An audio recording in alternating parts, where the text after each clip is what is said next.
Muy bien, vamos a ir al mensaje en este momento.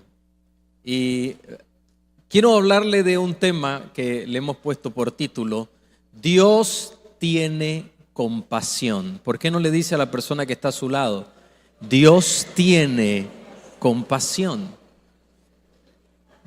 Y vamos a verlo en una historia bíblica, una experiencia que Jesús vivió con una viuda, la viuda de Naín. Es esta mujer que se le muere su hijo, pero esta parte la vamos a ver un poco más adelante. Continuemos con el mensaje. La compasión se puede decir que mueve el mundo. Es increíble lo que la compasión puede hacer. Sorprende cómo la compasión puede marcar una diferencia. Hemos visto personas que, movidas por la compasión, tuvieron unas acciones altruistas, inclusive les ha llevado a sacrificar sus propias vidas. Entonces, la compasión es capaz de movilizar todo lo humano conocido. Veamos una definición de lo que es la compasión. Es un sentimiento profundo de empatía y preocupación por el sufrimiento de otros, acompañado por un deseo genuino de aliviar o reducir ese sufrimiento. O sea, en otras palabras, es algo profundo, es un sentimiento, una emoción profunda por el sufrimiento que otro está pasando. Con el fin, el fin de este sentimiento de la compasión es ayudar al prójimo, ayudar al necesitado. Pero aun cuando alguien tiene el deseo máximo de ayudar a alguien, la compasión humana tiene límites. La compasión humana no llega al infinito. Puede que mueva, que haga una transformación, pero tiene un límite. No es ilimitada la compasión. No mueve todo, todo en la tierra no lo puede mover. A pesar de que puede remover mucho, y ya lo decíamos al inicio, pero no lo puede remover todo. No es capaz de hacer todo. Por eso puede que tenga la persona sentimientos, el ser humano, puede que tenga un sentimiento, un deseo de ayudar, pero tal vez llega al punto donde no puede ya hacer más nada. Por ejemplo, cuando alguien esté en una enfermedad terminal, alguien podría donar un órgano, pero cuando la persona ya no hay nada que hacer, por más compasión que uno sienta, por más compasión que uno tenga para con esa persona, llega un momento donde ya uno no puede más. ¿Por qué? Porque somos limitados. Pero les tengo una noticia: hay uno que no tiene límites. Hay uno que no tiene límites. Y Jesús, en el caso de la experiencia de esta mujer, Jesús tenía el sentimiento, tenía el deseo, y no solo eso, también tenía el poder para ayudar. Y ahí vemos una gran diferencia. Y por eso usted ha venido a este lugar y tal vez dice: ya hice todo lo humano posible. Y yo he estado en esos zapatos. Hemos estado ahí, donde le digo: Señor, ya hice todo lo que está a mi alcance. Lo pude ver en la salud de mi hijo, lo pude ver en mi propia salud. O sea, en muchas áreas he llegado al punto de decir: Señor, hasta aquí pude llegar. No puedo más. Hasta aquí me llegan las fuerzas. Y por eso retomamos ahora este milagro que ocurre en la vida de la viuda de Naín. Una mujer que solo tenía un hijo y se le muere. Pero vamos a lo que dice Lucas capítulo 7, versículo 11 en adelante. Iba a la ciudad que se llamaba Naín, está hablando de Jesús, e iba con él muchos de sus discípulos y una gran multitud. O sea, iban los discípulos y una multitud acompañándole. Cuando llegó cerca de la puerta de la ciudad, he aquí que llevaban a enterrar a un difunto, hijo único de su madre, la cual era viuda, y había con ella mucha gente de la ciudad. Versículo 13. Y cuando el Señor la vio, se compadeció de ella y le dijo: no llores. Y acercándose, tocó el féretro. Y los que lo llevaban se detuvieron y dijo: joven, a ti te digo, levántate. Entonces se incorporó el que había muerto y comenzó a hablar y lo dio a su madre. Entonces note lo que está ocurriendo acá. Dos multitudes se juntan. Una que va saliendo en el entierro, en la celebración fúnebre, y otros que vienen entrando con nuestro Señor Jesucristo. Por un momento, démonos la libertad de suponer que las dos multitudes conocen el caso de la mujer y quieren ayudar a esta viuda, porque están pensando en Israel, una viuda era algo muy triste. Pero ¿sabe qué era lo más triste? Una viuda que perdiese a sus hijos. Esta historia se parece o tiene similitudes con la suegra de Ruth, del libro de Ruth. ¿Ve? Su nombre era Noemí, que había perdido a su marido. Triste perder al marido, pero cuando alguien es mayor y pierde al marido, pues es lógico. Pero tenía dos hijos, lo cual era muy bueno para una mujer, dos hijos varones, lo cual era muy bueno para una mujer, pero se le mueren los dos hijos también. Entonces se regresa al pueblo de Belén, y cuando llega al pueblo de Belén, se encuentra la gente con un cuadro de una mujer que se fue con 3 hombres y regresa con las manos vacías. Y dice: ya no me llamen Noemí, que es placentera, ahora llámenme Mara, que significa amargura. Le estoy dando ejemplo de lo que esta mujer estaba viviendo acá.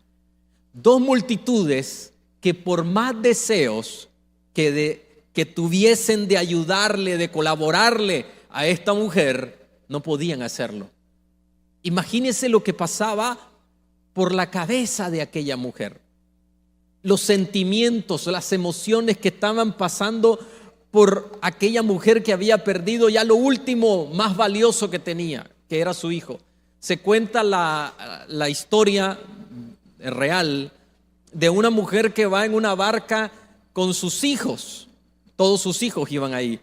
Y de pronto la barca, sin razón aparente, se da vuelta y empiezan a ahogarse porque nadie llegaba a rescatarle. Uno, aunque supiese nadar, yo sé nadar y nado bastante bien, pero aunque uno sepa nadar, después de una hora de estar aguantando y aguantando, finalmente uno termina con calambres, le puede dar hipotermia, muchas cosas. Empezó a ahogarse uno a uno sus hijos. De pronto, ella es la última que queda. Ella está con vida y finalmente, porque al inicio el menor estaba todavía batallando, pero finalmente no aguanta y también parece que se ahoga.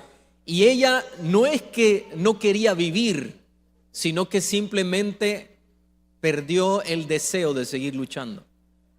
Y la mujer relata que cuando estaba a punto ya de soltarse porque ya no podía más, de pronto de las aguas vuelve a salir el hijo menor y lo mira vivo y recobra el aliento. Cuando el hijo sale, en ese momento llegó otra barca y los rescató. ¿Por qué esta mujer tomó fuerza? ¿Sabe por qué? Porque tenía una razón de vivir. Aquí tenemos el ejemplo de una mujer que ya no tenía razones para vivir, pero se encuentra con uno de todas esas multitudes. Imagínense que con Jesús los expertos dicen que pudieron andar entre 20 hasta 25,000 personas. Cuando Él alimenta a los 5,000, solo se cuentan los hombres con sus familias. No contaron a los niños, los cuales eran muchos. O sea, se encuentran dos multitudes que querían que tal vez tenían el deseo, la misericordia, estaban movidos, pero no podían hacer nada. Pero había uno en ese lugar que sí podía marcar la diferencia. Y si usted lee lo que esta porción dice, que él, movido a misericordia, compasión, resucita a este hombre, que no conocemos su nombre, ni su edad, ni el nombre de esta viuda. Resucita y hace el milagro. Pero lo hace ¿por qué? Porque fue movido a misericordia. Entonces aquí vemos que Dios tiene misericordia en ese momento, y también por esa mujer, por supuesto, pero Dios también tiene misericordia, tiene esa misericordia extendida para nosotros también. Decimos amén. Así como tuvo misericordia, ¿ve? Como tuvo misericordia en aquel momento, también hoy para nosotros tiene y tendrá misericordia. Ahora tal vez se estará preguntando, ¿pero por qué?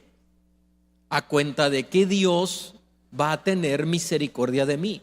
¿Por qué Dios va a moverse en misericordia por mi persona? Quiero darle algunas razones. Razón número 1, por su naturaleza de amor y de misericordia. ¿Por qué? Si se pregunta, es porque es su naturaleza. Nuestra naturaleza es correr hacia lo malo.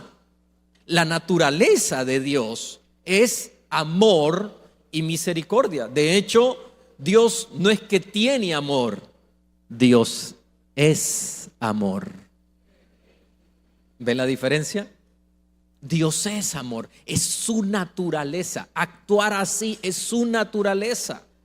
Vea lo que dice el Salmo 103, versículo 8.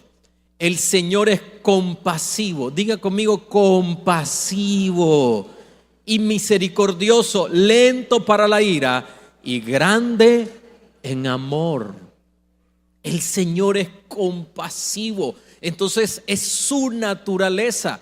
Número 2, también reconoce nuestra necesidad y nuestra debilidad. O sea, Dios entiende que tenemos una necesidad. Antes que la palabra esté en nuestra boca, el Señor ya la conoce. Entonces Él conoce que somos personas necesitadas, porque le conoce a usted y me conoce a mí. Sabe de qué tenemos necesidad. Un día estaba orando y yo quería orar bien delante del Señor, y por un momento me di cuenta que estaba ocultándole algo. Y yo dije dentro de mí mismo, ¿no? ¿Y qué estoy haciendo? ¿Por qué estoy haciendo esto? Y le digo, Señor, estoy en medio de esta batalla y no quiero ocultártelo porque es ilógico. Si tú vives dentro de mí, sabes quién soy, sabes lo que soy, sabes mis luchas, conoces mis batallas y sabes que hago referencia a una persona que le había hecho daño a la iglesia y que yo estaba batallando para no tener algo en contra de esta persona. Entonces digo, Señor, ¿qué estoy haciendo? Porque estaba tratando como de ocultar la batalla que estaba teniendo. Y así no funciona. Él le conoce a usted lo más íntimo, lo más profundo, y aún así el Señor tiene misericordia de nosotros. Decimos amén a eso. Versículo 14 del Salmo 103, versículo 13 en adelante. Como un padre se compadece de sus hijos, así se compadece el Señor de los que le temen, porque Él sabe de qué estamos hechos. Él sabe de qué estamos hechos. Se acuerda de que somos polvo. ¿Qué es que seamos polvo? Que somos vulnerables, que somos un soplo en la vida, nada más. Que cualquier cosa nos daña, nos afecta. Imagínese, vino este virus al mundo y todos los estragos que causó. Y todo aquello con lo que planeábamos, este próximo año voy a hacer esto y lo otro, y de repente todo cambió. ¿Qué es eso? Somos polvo. Así de simple. Hoy estamos y mañana no lo sabemos. Hoy usted y yo estamos acá y no sabemos lo que va a ocurrir mañana. ¿Ve? Entonces, Él se acuerda de eso, Él sabe eso. Y como un padre, pero el verdadero padre, ¿no? El padre responsable y amoroso que Él es, se compadece de nosotros. Número 3, tiene poder para ayudar y salvar. O sea, Él no solo tiene todo lo que nosotros tenemos, porque lo aprendimos de Él. Recuerde que nosotros fuimos hechos a imagen y semejanza de Dios. Por eso es que usted siente compasión. ¿Ve? Si usted mira a un animalito sufrir, a uno le da compasión eso. Si uno ve a un ser humano sufrir, a uno le da compasión. Esa compasión proviene de Dios porque somos hechos a imagen y semejanza de Él. Pero llega el momento donde no podemos ayudar y no podemos salvar. No podemos ayudar a otros y muchas veces, tal vez es su caso, no se puede ayudar en este caso a usted misma, a usted mismo.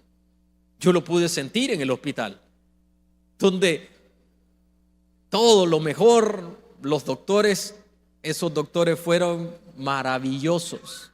Cómo nos atendieron, cómo la jefa de UCI, cómo agarró a Samuel. Me acuerdo que me dijeron que ya podía sacarlo de cuidados intensivos y llevarlo ya a una sala. Y cuando ya iban a hacer el traslado y todo, ella no sabía, él no había estado en el turno anterior, y cuando llega me dice: a Samuel nadie me le pone una mano, nadie me va a tocar a Samuel. Samuel sale de aquí para su casa. Otro doctor no me le va a poner una mano a Samuel. Imagínense nosotros cómo estábamos de agradecidos. Un día Samuel él tenía una sonda, le estaban acomodando la sonda y estornudó como 3 veces. Entonces yo estoy ahí adentro, el doctor está acomodando la sonda y de pronto siento que abren de una manera violenta la cortina, ¿no? que era que dividía el cuarto. Abren y era un grupo de doctores. ¿Qué le pasa a Samuel?, dice la encargada de UCI. Y le dice el doctor: no, solo es que le estoy acomodando la sonda. Pero nos asustó. Pero estaba tan pendiente.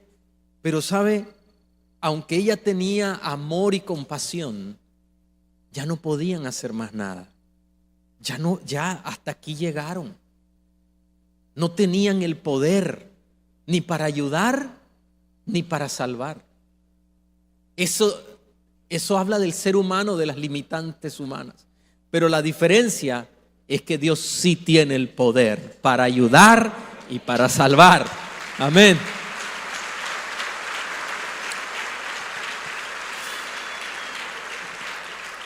No crea lo que yo le digo, crea lo que su palabra dice. Isaías 41:10. No temas, porque yo estoy contigo. No desmayes, porque yo soy tu Dios, que te esfuerzo. Siempre te ayudaré, siempre te sustentaré con la diestra de mi justicia. ¿Qué tal si vuelve allí a la persona que está a su lado y dígale esto conmigo? Así te dice el Señor. Una vez más, así te dice el Señor. Siempre te ayudaré, siempre te sustentaré con la diestra de mi justicia. Le hago una pregunta: ¿quién está a la diestra de Dios Padre? Jesús. ¿Ya ve cómo funciona esto? Ahora bien, como siempre le hablamos, hay una parte que hay que hacer. Hay veces estamos hablando de que Dios se mueva de manera sobrenatural. Permítame decirle algo: Dios actúa de manera sobrenatural todo el tiempo, porque Él es sobrenatural. Pero escuche lo que significa sobrenatural. Está lo natural y por encima viene lo sobrenatural. Y tenemos que tener conciencia de eso. Hay una parte que usted y yo tenemos que hacer. Se las menciono rápidamente. Número 1, reconocer su compasión. Necesitamos reconocer que es por Él que usted y yo estamos con vida. Le he hablado de innumerables ocasiones en las cuales hemos estado a punto de perder la vida. Y por un instante, en una ocasión que miré la muerte por el retrovisor del vehículo en que iba, un camión que iba a arrollarnos y nos iba a matar. Y en un instante el Señor nos salvó. Y podría contarle una y otra y otra. ¿Cómo no voy a reconocer que por la misericordia del Señor estoy aquí de pie delante de usted? ¿Por qué usted no murió en 2020? ¿Por qué no murió en el 2021? ¿Por qué no murió al nacer? ¿Por qué está aquí? ¿Sabe por qué razón? Porque su misericordia, su compasión le ha alcanzado. Aun si usted no cree en Dios, con mucha más razón, permítame decirle, su misericordia y su compasión le ha alcanzado. Mire lo que dice Lamentaciones capítulo 3 versículo 22. Por la misericordia del Señor no hemos sido consumidos, porque nunca decayeron sus misericordias. Nuevas son cada mañana, grande es su fidelidad. Por su misericordia no hemos sido consumidos. ¿Qué está haciendo aquí el escritor a través del Espíritu Santo? Reconociendo la compasión y la misericordia del Señor. Mire lo que dice Mateo 25, 24 y al 25. Porque alguien podría decir, pero pastor, todos entendemos eso, todos sabemos eso. No, no todos lo entendemos, no todos lo sabemos y no todos lo reconocemos. Inclusive hay personas aquí que creen en un Dios castigador, que no creen en un Dios clemente, que no creen en un Dios misericordioso. Aquí sentados, sí, que nos ven, que nos escuchan, sí, y son cristianos. ¿Y sabe por qué lo sé? Porque yo también lo creía, que Dios estaba esperando que yo hiciera algo para Él darme con el látigo. Eso es lo que yo creía, que era un Dios que estaba con un látigo en la mano y ponía como un pedazo de queso para que yo lo agarrase y cuando iba a tomar el queso, darme. Le estoy hablando, esa era mi manera. Y en la Biblia se relata de una parábola donde Jesús le da este lugar a estas personas. Vea lo que dice, versículo 24, llegando el que había recibido un talento, dijo, Señor, te conocía que eres hombre duro, que ciegas donde no sembraste y recoges donde no esparciste, por lo cual tuve miedo. Hay personas que le tienen miedo a Dios, que viven aterradas, y así no funciona esto. Entonces tenemos que reconocer que sobre nuestras vidas ha habido la misericordia de Dios, reconocer a ese Dios misericordioso. Número 2, también tenemos que pedirla. Pídale, Señor, ten misericordia. Mire, el pastor David fue tan enfático en esta área. Y él decía, no le pida a Dios justicia, porque si Dios me da justicia, me manda al infierno a mí. Por lo menos a mí, decía. Por lo menos a mí, me manda al infierno. Si me da lo que merezco, como hay personas, dame lo que es mío, dame lo que merezco, me manda al infierno. Lo que tenemos que pedirle al Señor es misericordia.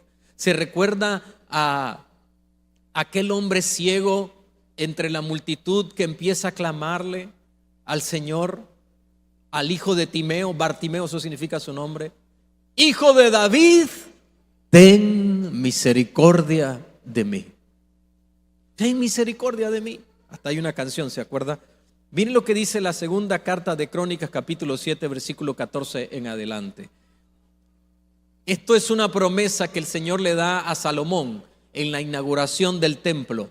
Le dice a Salomón, si mi pueblo anda en pecado, anda perdido, versículo 14, si se humillare mi pueblo sobre el cual mi nombre es invocado, y oraren y buscaren mi rostro y se convirtieren de sus malos caminos, entonces yo iré desde los cielos y perdonaré sus pecados y sanaré su tierra. ¿Qué es lo que el pueblo iba a hacer aquí? Pedirle al Señor su misericordia. Le digo esto rápidamente porque el tiempo avanza. ¿Por qué pedir si ya Dios sabe todo? Alguien podría decir eso. Se lo menciono rápidamente. Número uno, porque esto desarrolla una relación personal con Dios. Porque Dios quiere una relación personal con usted. Él quiere escuchar su voz. Eso es como las damas que quieren escuchar que su esposo les dice, te amo. Pero si ella lo sabe, no importa, ella quiere escucharle. Dios también quiere escucharlo. Número dos, fomenta la humildad y dependencia. Nos recuerda de que dependemos de Él. Número tres, alinea nuestros deseos con la voluntad de Dios, que según Romanos capítulo 12 dice que es buena, agradable y perfecta. Número cuatro, desarrolla nuestra fe y nuestra paciencia. Va a hacer que nuestra fe crezca, el músculo de fe pueda crecer, porque sin fe es imposible agradar a Dios. Porque es necesario que el que se acerca a Dios crea que Él existe y que premia, galardona a los que le buscan. Así que necesitamos pedirla. Número tres, también debemos agradecerla. Esto es algo que lo hago una y otra vez. Agradecer al Señor su misericordia. Y le digo, una de las cosas que le digo es, Señor, gracias por tu paciencia. Es que Dios que es paciente, sí, paciente para que todos procedamos al arrepentimiento. ¿Se acuerda de eso?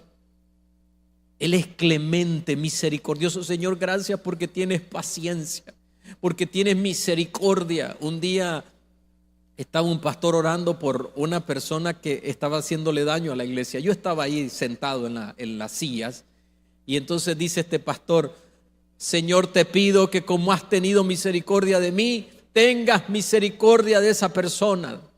Y yo dije, qué interesante esa oración. Es que así tenemos que hacerla. Agradecerle, Señor, gracias porque has tenido misericordia de mí y gracias porque vas a tener misericordia de él, decía este hombre. Qué oración más bonita.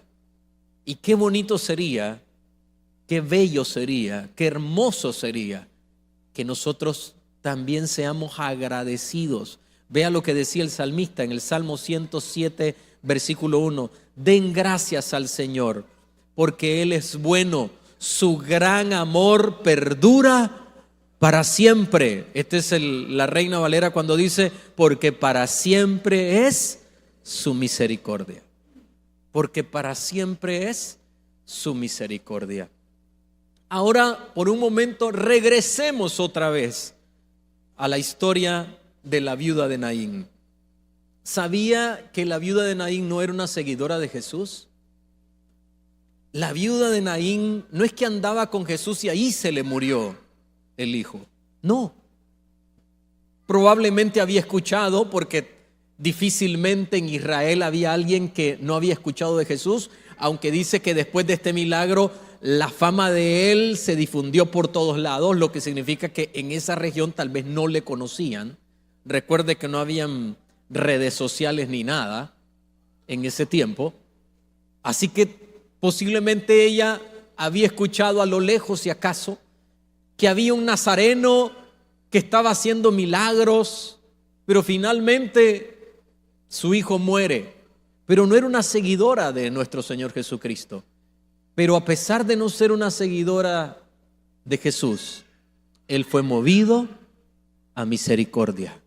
Fue movido por la compasión. Y me recuerda en San Juan capítulo 11. Y el primer versículo que yo me aprendí y le decía a mi profesora de escuela dominical, cuando decía, ¿alguien se aprendió un versículo? Yo levantaba la mano y entonces ya me hacía pasar al frente, porque así era, ¿no? San Juan 11:35, Jesús lloró. Ella ya sabía, era paciente y misericordiosa conmigo. Pero dice la Escritura que Jesús, al ver a las hermanas de Lázaro llorar y ver a la multitud que estaba ahí, incluyendo a los fariseos, llorar, su corazón se conmovió. Y ahí es donde dice, Jesús lloró. Lo iba a resucitar. ¿Por qué estaba llorando? Si lo iba a resucitar. ¿Sabe por qué? Porque él era movido también a misericordia, a compasión. Sus emociones se reflejaban también. Entonces, eso es lo que permitió que esta viuda recibiese ese milagro. Ahora le digo, si él hizo un milagro sobre la mujer, sobre esta mujer viuda, que no era una seguidora de él, y le podría decir otros casos iguales, parecidos, donde no lo seguían a él, donde ni siquiera se dieron por enterado. El hijo del centurión, de hecho aquí Jesús viene de un milagro enorme, haciendo un milagro enorme con un hombre que ni siquiera estaba pidiendo el milagro. Quien lo estaba pidiendo era otro. Entonces, si Dios hizo el milagro en esta mujer que no era su seguidora, le quiero decir algo: si Él tuvo compasión y misericordia de esta mujer, ¿cuánto más no tendrá compasión, misericordia para con usted, que es su hija, que es su hijo? Amén.